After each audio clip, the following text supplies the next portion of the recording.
Oi, gente, meu nome é Priscila. Quando nós somos obedientes, a gente perdoa, deixa nas mãos de Deus. Deus, ele honra. Há várias histórias na Bíblia que Deus honrou pessoas. Tinha um rei no livro de Esther que pegou as histórias assim do reinado dele para ler, junto com um servo.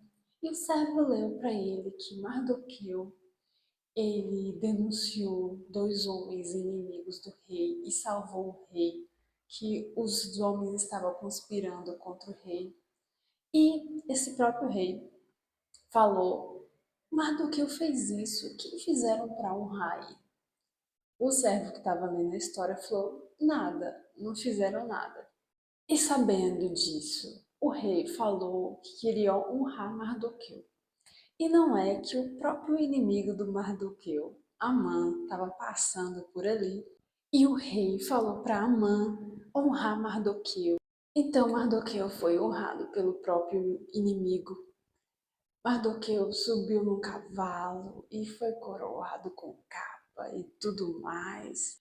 Tem outra história que estava em uma cidade que ia passar um tempo de fome e um profeta foi falar para uma moça, uma viúva, para ela mudar de cidade, sair dali, porque ali onde ela estava morando ia passar muita fome e tudo mais.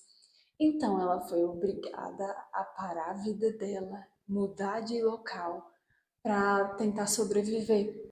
Mas depois que passou o tempo de fome naquele local, ela voltou para a cidade dela para tentar pegar a casa dela de volta. E no momento que ela estava voltando, ia falar com o rei para conseguir a casa dela de volta.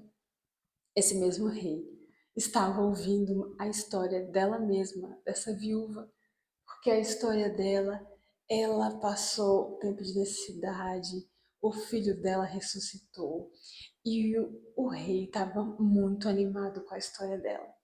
E nesse momento que ele estava sabendo da história dela, ela chega para falar da casa dela. Como o rei estava animado com a história dela, ele devolveu a casa para ela e ainda deu dinheiro a mais para ela. Tem a história de Ana também. Ana foi muito humilhada por Penina.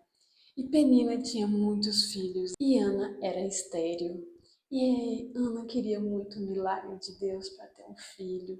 E depois de um tempo, Ana teve esse filho. Deus deu um milagre para ela e ela conseguiu engravidar. E esse filho, futuramente, foi um sacerdote muito famoso, Samuel, e muito usado por Deus. E ela foi honrada através do filho dela. E ela não teve só Samuel, ela teve vários outros filhos.